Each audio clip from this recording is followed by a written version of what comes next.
Tara, kape! Hindi ibig sabihin gusto kong gumastos para magkape lang. It means gusto kong mag-unwind sa maingay na mundo. Actually, pangalawang beses ko na dito ngayon. Pero this time, kasama ko ang mga malalapit sa buhay ko.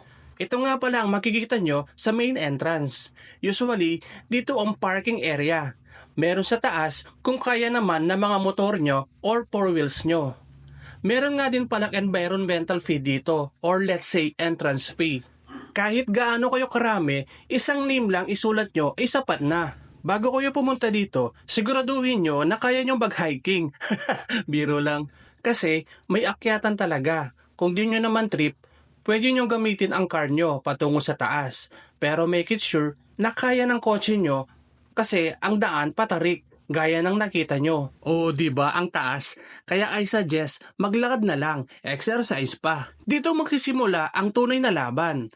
240 steps lang yan, pero dito lalabas ang dila nyo. Ang technique dito ay lakad ng kaunti, then pahinga. Fresh kayong pumunta dito, pero pag akyat nyo, mukha kayong mandirigma.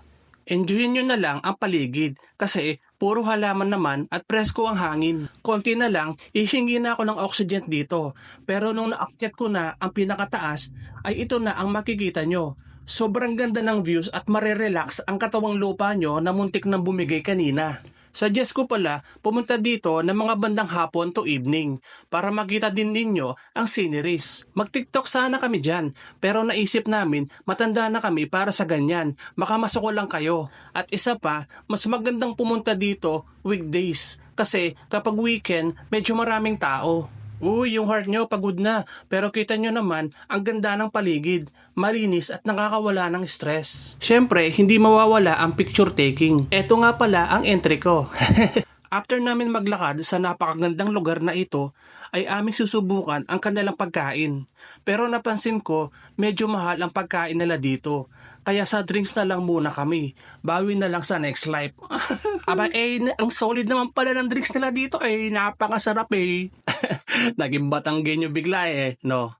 Eto nga pala ang famous wooden bridge nila na lagi kong nakikita sa Instagram at TikTok.